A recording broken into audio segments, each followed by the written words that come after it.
The scorching sun beat down mercilessly on Hannah Dawson's cracked lips as she crawled across the barren desert floor, her once beautiful blue dress now torn and caked with red dust. They had taken everything: her water, her horse, her dignity, leaving her to die beneath the punishing New Mexico Territory sun of 1875. "Water!" she rasped, her voice barely audible even to her own ears. The betrayal stung worse than her parched throat. The men she trusted, her late father's business partners, had abandoned her here after she'd discovered their scheme to steal her inheritance.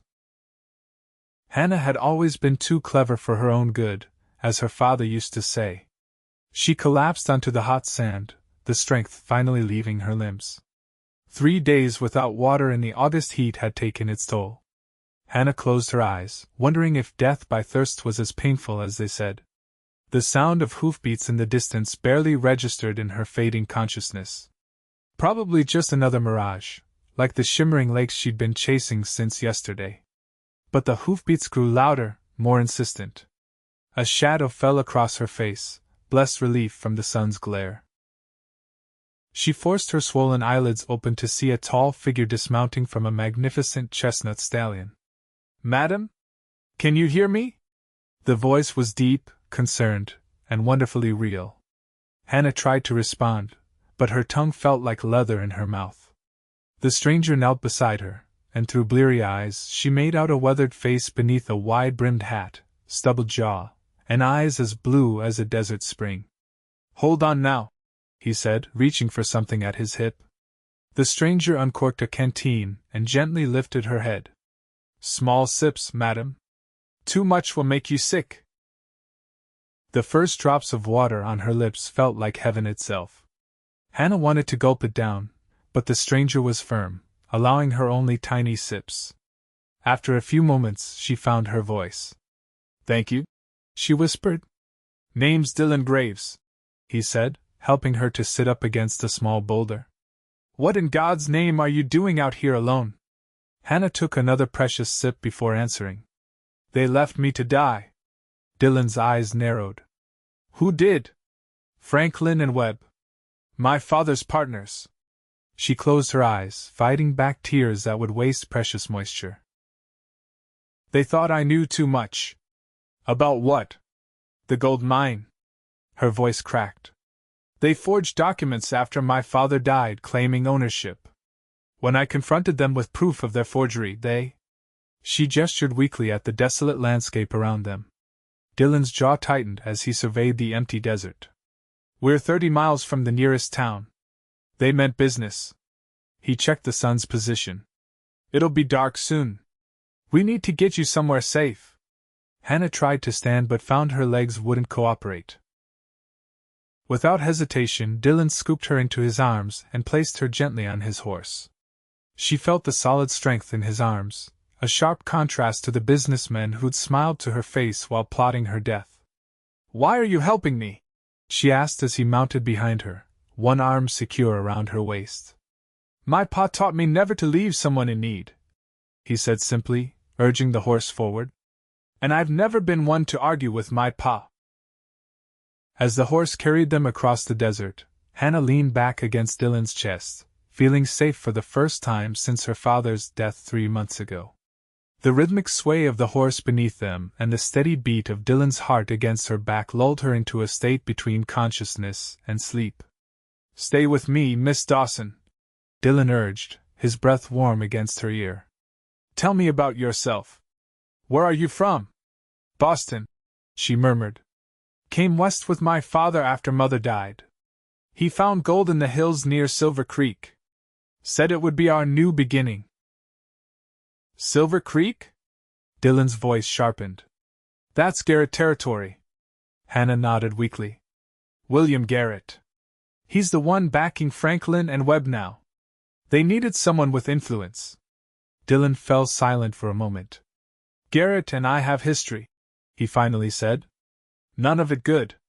The sun was setting when they approached a small cabin nestled against a rocky hillside. A wisp of smoke curled from the stone chimney, and a corral to one side held 3 horses that lifted their heads at their approach. "My place," Dillon explained as he dismounted and lifted Hannah down. It ain't much, but it's safe. Inside, the cabin was simple but clean: a table and chairs, a small kitchen area, a bed in one corner, and a stone fireplace. Dillon gently deposited Hannah on the bed. Rest here. I'll fix something to eat and brew some willow bark tea. It'll help with the headache I'm sure you've got. Hannah watched through half-closed eyes as Dillon moved efficiently around the small space, adding wood to the fire, filling a pot with water, and pulling supplies from a cupboard. There was something graceful about him despite his size, a gentleness that belied his rough exterior. Are you a cowboy? She asked, her voice stronger now after more careful sips of water. Dillon glanced over with a half-smile. Used to ride for the Circle G ranch. Now I've got my own small spread. 20 head of cattle, those 3 horses you saw, and enough troubles to keep me busy. What kind of troubles? He hesitated. The kind that come from standing up to men like William Garrett. The willow bark tea was bitter, but Hannah drank it obediently, and by the time she'd finished the simple stew Dillon prepared, some color had returned to her cheeks. Thank you, she said, setting aside the empty bowl. You saved my life today. Dillon shrugged, uncomfortable with the gratitude. Anyone would have done the same. No, Hannah said firmly. They wouldn't have. Most men would have ridden past or... She didn't finish the thought. They both knew what some men might have done to a helpless woman alone in the wilderness. You need rest, Dillon said, rising from his chair. Take the bed. I'll sleep by the fire. Hannah wanted to protest, but exhaustion overwhelmed her. As she drifted into sleep, she heard Dillon moving quietly around the cabin, the sounds oddly comforting in this strange place. She woke to the smell of coffee and bacon. Sunlight streamed through the cabin's single window, illuminating dust motes dancing in the air. For a moment, Hannah didn't remember where she was. Then the events of the previous day came rushing back: the desert, the thirst, and Dillon Graves with his life-saving canteen. Morning, Dillon said from the fireplace, where he was turning bacon in a cast-iron pan. How are you feeling? Hannah took inventory of her body. Her lips were still cracked, her skin felt tight from sunburn, and every muscle ached, but she was alive. Better, she said, pushing herself upright. Much better. Dillon nodded, satisfied. Food will help more. Then we need to figure out what to do about Franklin, Webb, and their friend Garrett. Do? Hannah asked, accepting a tin cup of coffee. The warm liquid felt wonderful on her throat. What can we do? They have money, influence, and now they have my father's mine. We can start by proving they tried to murder you, Dillon said, his voice hard. Sheriff Colton in Silver Creek is an honest man. He won't stand for attempted murder, no matter who's involved. You'd help me? Hannah asked, surprised. You don't even know me. Dillon set a plate of bacon and beans before her. I know enough. I know you're brave, considering what you've been through. I know you're fighting for what's rightfully yours. And I know William Garrett needs to be stopped before he owns the entire territory.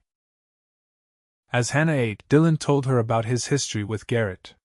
5 years earlier, Garrett had begun buying up ranches around Silver Creek, sometimes using questionable methods to pressure owners to sell. When Dillon's employer refused, accidents began happening: cattle found dead, fences cut, a mysterious fire in the barn. The old man wouldn't back down, Dillon explained. So they framed me for stealing horses. By the time I proved my innocence, Garrett had foreclosed on the Circle G. The old man died a month later. Heart gave out, they said, but I think it was a broken heart. Hannah reached across the table and placed her hand on Dillon's. I'm sorry. He looked down at their hands, then met her eyes. So you see, Miss Dawson, we have a common enemy. Hannah, she corrected him. Please call me Hannah. Hannah, he repeated, and she liked the way her name sounded in his deep voice. They spent the morning planning. Hannah still had the original deed to the mine hidden in her boot, the one document her attackers hadn't thought to check. It proved her father's ownership, but it wouldn't be enough. They needed to catch Franklin and Webb in their lies. They think you're dead, Dillon pointed out. That gives us an advantage. They won't be expecting you to show up with evidence. But how do we get them to confess? Hannah asked, frustration evident in her voice. They'll just deny everything. Dillon's smile was slow and dangerous. I might have an idea about that. That afternoon, they rode double on Dillon's horse towards Silver Creek. Hannah wore Dillon's spare shirt and trousers, her hair tucked under a hat. From a distance, she could pass for a young man, which would help them move through town without drawing attention. The journey gave them time to talk. Hannah told Dillon about growing up in Boston, her father's work as an engineer, and how he'd caught gold fever after her mother's death from influenza. He needed a fresh start, she explained. Something to live for. And what about you? Dillon asked. What do you live for? Hannah considered the question. I used to think it was just about honoring my father's dream. Now. She paused. Now I think I want something of my own. Like what? She turned slightly to look at him, aware of his arms still secure around her waist. I'm not sure yet.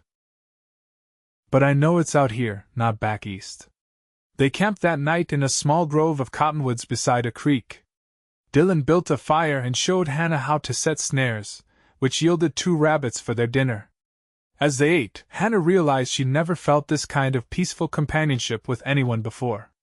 Tell me about your family, she said, watching him across the fire. Dillon poked at the embers with a stick. Not much to tell. Pa was a wanderer. Never stayed in one place too long. Ma died when I was 12, and Pa and I drifted from ranch to ranch after that, until he took sick 3 years back. I'm sorry, Hannah said softly. It must have been lonely. Dillon looked up, his eyes reflecting the firelight. It was. Still is sometimes. He cleared his throat. But I've got my own place now. That counts for something. That night, lying beneath the stars with only a saddle blanket between her and the ground, Hannah listened to Dillon's steady breathing a few feet away. She wondered what it would be like to stay with him, to build something together in this wild, beautiful country. The thought both thrilled and frightened her. They reached Silver Creek the following afternoon. The mining town had grown since Hannah had last seen it, with new buildings lining the main street and the constant sound of hammers and saws marking ongoing construction. Keep your head down, Dillon murmured as they rode past the Silver Palace Saloon. That's where Garrett conducts most of his business. They tied the horse behind Sheriff Colton's office and slipped in through the back door. The sheriff, a barrel-chested man with a silver mustache, looked up from his desk in surprise. Graves? Thought you were keeping to yourself these days. Special circumstances, Sheriff, Dillon replied, gesturing for Hannah to remove her hat. Sheriff Colton's eyes widened as her long auburn hair tumbled free. Well now, who do we have here? Hannah Dawson, she introduced herself. And I believe 3 men tried to murder me. The sheriff listened intently as Hannah explained the situation, examining the deed she produced from her boot. This is serious business, he said when she finished. Garrett has a lot of influence in this town. Even with your testimony, it'll be your word against theirs. That's why we need more, Dillon said, leaning forward. We need them to confess. Sheriff Colton stroked his mustache thoughtfully. I might have an idea about that. The plan was simple but dangerous. Hannah would appear at the Silver Palace Saloon that evening, where Franklin and Webb were known to drink with Garrett. The shock of seeing her alive might provoke them into making incriminating statements, which the sheriff and his deputy would overhear from a concealed position. It's too risky, Dillon argued. What if they try to hurt her again? I'll be there, the sheriff assured him. And so will you, just not where they can see you right away. Hannah placed her hand on Dillon's arm. I need to do this. It might be our only chance. He covered her hand with his expression troubled. I just found you. I don't want to lose you.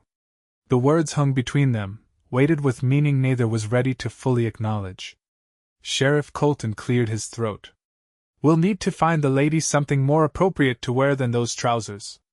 The sheriff's wife, a kind-faced woman named Martha, provided Hannah with a blue dress that nearly matched her eyes. As Martha helped her dress and arrange her hair, Hannah confided her growing feelings for Dillon. "He saved my life," she explained. "But it's more than gratitude I feel." Martha smiled knowingly. "That man has been alone too long. The way he looks at you, well, I haven't seen that light in his eyes since before the trouble with Garrett." By evening, Hannah was ready. The dress fit well enough, and Martha had applied a touch of rouge to her cheeks and lips to hide the lingering effects of her ordeal in the desert. "You look beautiful," Dillon said when she emerged from the sheriff's house. He'd cleaned up too, shaving his stubble and donning a fresh shirt. "Are you ready for this?" Sheriff Colton asked. Hannah nodded, though her heart was pounding. "I'm ready." The Silver Palace saloon was crowded when Hannah pushed through the swinging doors. The piano player faltered mid-note as heads turned to stare at the newcomer. Hannah scanned the room and quickly spotted Franklin and Webb at a corner table with a distinguished-looking man she assumed was William Garrett. Franklin saw her first. The blood drained from his face, and he clutched Webb's arm. Webb turned, his glass freezing halfway to his lips. The third man, Garrett, followed their gaze with a puzzled expression. Hannah walked straight to their table, her head high despite her trembling knees. "Good evening, gentlemen," she said, her voice carrying in the suddenly quiet saloon. "You look like you've seen a ghost." "Miss Dawson," Franklin stammered. "How? We thought that I died in the desert where you left me?" Hannah finished for him. "Yes, I gathered that was the plan when you took my water and horse." Webb recovered first, forcing a laugh. "I don't know what you're talking about. We parted ways amicably after you refused our generous offer for your father's worthless claim." "Worthless?" Hannah raised an eyebrow. "That's not what the assay report says. The one you tried to destroy along with me." Garrett looked between his associates with growing suspicion. "What is she talking about, Franklin?" Franklin tugged at his collar. "Nothing, sir. She's obviously delirious. Been out in the sun too long." "I'm quite lucid," Hannah countered.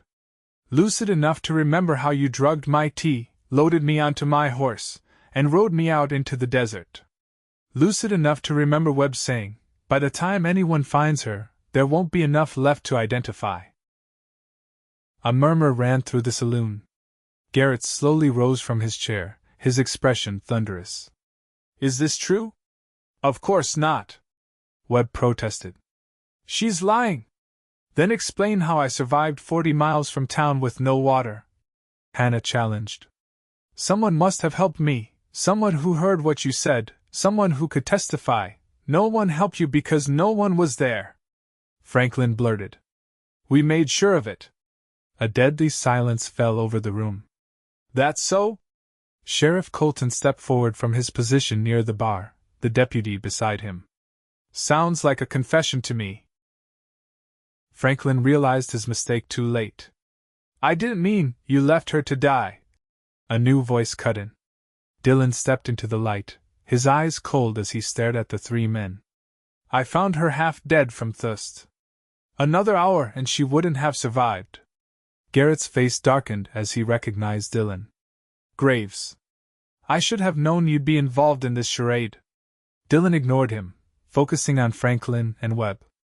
"You two are under arrest for attempted murder." "On whose authority?" Garrett demanded.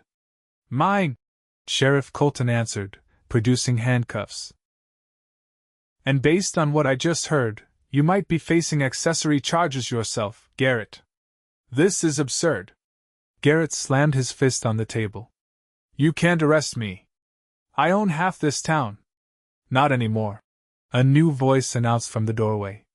A tall man in an expensive suit entered, flanked by two federal marshals. "William Garrett, I'm Judge Henderson from the Territorial Court. We've been investigating your business practices for some time, and Miss Dawson's testimony was the final piece we needed." The saloon erupted in chaos as the marshals moved to arrest Garrett and his associates. In the confusion, Hannah found herself pulled against Dillon's chest, his arms protective around her. "Are you all right?" he asked, his eyes searching hers. "I am now," she answered, surprising herself by rising on tiptoe to press a kiss to his cheek. By morning, Franklin, Webb, and Garrett were locked in the town jail, awaiting transfer to the territorial prison. Judge Henderson assured Hannah that her father's mine would be restored to her legal ownership, along with compensation for her ordeal. "What will you do now?" Dillon asked as they stood outside the sheriff's office in the clear morning light. Hannah looked around at the bustling town, then back at Dillon. "I thought I might stay. Silver Creek seems like it could use some civilizing influences now that Garrett's reign is over. It's a rough place for a woman alone," Dillon said carefully. "Who said I'd be alone?" Hannah replied, holding his gaze. A slow smile spread across Dillon's face. "Are you proposing something, Miss Dawson? Perhaps a business arrangement to start," she suggested, a teasing light in her eyes. "I have a mind but no knowledge of how to run it. You have experience but no claim of your own. A partnership?" Dillon took a step closer. "For now," Hannah agreed. "Though I'm open to renegotiating terms in the future." Dillon took her hand, his thumb tracing circles on her palm. "I've never been much for business dealings, but for you, I might make an exception." 3 months later, the Dillon Graves mining company was thriving. Hannah had moved into a small house in town, while Dillon split his time between the mine and his ranch. Their business partnership had quickly evolved into a courtship that was the talk of Silver Creek. On a crisp autumn evening, Dillon invited Hannah to ride with him out to his ranch. As they crested a hill overlooking his property, Hannah gasped at the sight below.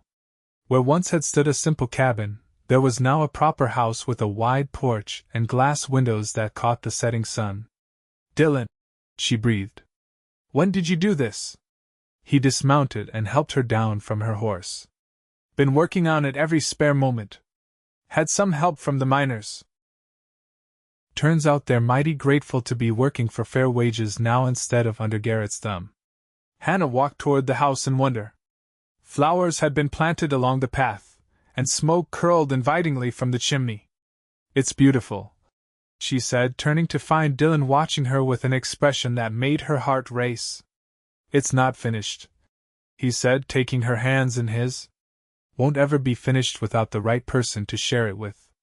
Hannah felt tears spring to her eyes as Dillon dropped to one knee before her. "Hannah Dawson, I've been alone most of my life, wandering from place to place like my pa before me. But when I found you in that desert, something changed. For the first time, I felt like I'd found something worth staying for." He pulled a small gold ring from his pocket. "Will you marry me?" Hannah pulled him to his feet, her smile brilliant through her tears. "Yes," she whispered against his lips. "Yes." Their kiss was gentle at first, then deepened with the promise of all they would share. When they finally broke apart, Dillon rested his forehead against hers.